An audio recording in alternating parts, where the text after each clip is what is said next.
Marie-Laure Quevelier, bonjour. Vous êtes secrétaire générale de France Tiers-Lieux. Avant ça, vous avez cofondé la coopérative des Tiers-Lieux. Est-ce que vous pouvez nous présenter un petit peu ce qu'est France Tiers-Lieux ?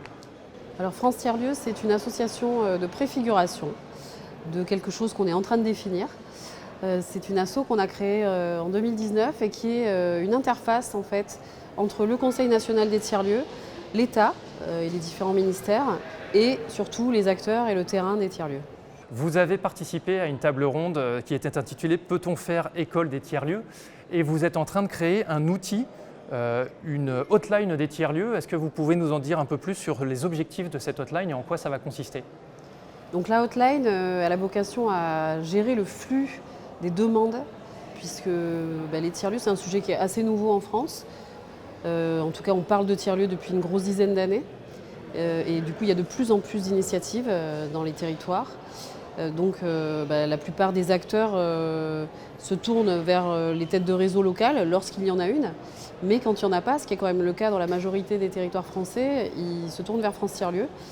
Et donc comme on ne peut pas mobiliser une ou plusieurs ressources à temps plein sur décrocher le téléphone et répondre tellement chaque lieu est spécifique, chaque porteur en est à un stade différent, on a essayé d'automatiser en partie ce processus de réponse et d'aiguillage finalement. Donc l'idée c'est de se connecter sur le site de France Tiers-Lieux, de répondre à un très bref questionnaire pour que nous on arrive à qualifier la nature de la réponse à donner et à ce moment-là d'aiguiller de manière la plus efficace possible pour que le porteur de projet trouve sa réponse, qu'il soit privé, public, collectif, que chacun puisse accélérer son projet de façon relativement simple. Vous avez participé à une table ronde qui s'intitulait « Peut-on faire école des tiers-lieux » où il était question de formation et de transmission.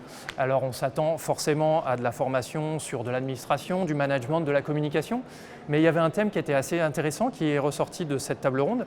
C'est que pour créer des tiers-lieux, il faut y mettre beaucoup de temps. Vous venez notamment de la sphère qui s'intéresse au partage entre le temps de travail et le temps personnel. Et c'est apparemment très chronophage en temps, au point tel que ça peut représenter un risque d'être en souffrance pour les gens qui créent ces tiers-lieux.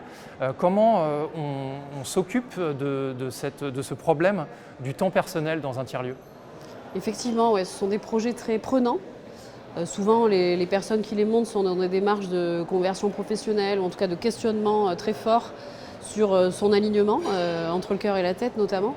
Donc c'était le cas avant le Covid et ça l'est encore plus parce que le confinement a porté ses fruits de ce point de vue-là. Donc il y a plein de gens qui aimeraient œuvrer pour créer des lieux comme ça un peu alternatifs près de chez eux. Et donc la nécessité d'y répondre efficacement est encore plus forte qu'avant. Et surtout de les aiguiller, il y a déjà plein d'acteurs, on a au moins 2000 tiers-lieux aujourd'hui en France.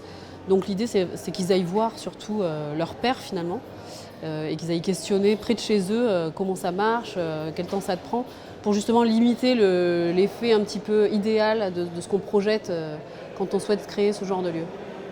Merci. Est-ce que peut-être vous pouvez nous parler des prochains objectifs, des actualités de France Tiers-Lieux ?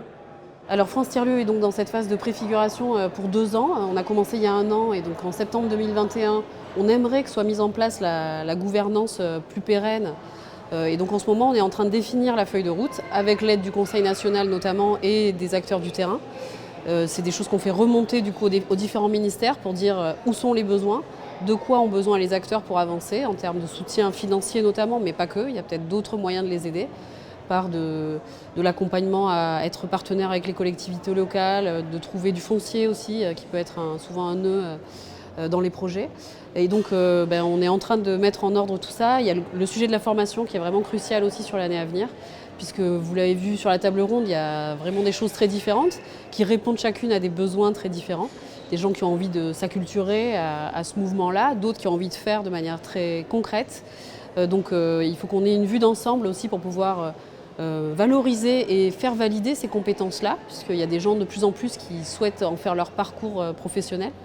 Donc nous, on est là pour essayer de trouver des moyens de normaliser sans pour autant tuer ce qui fait le sel des tiers-lieux, c'est-à-dire justement chaque lieu est unique, chaque lieu a son propre modèle et surtout pas uniformiser l'ensemble, donc garder vraiment l'unicité de chacun.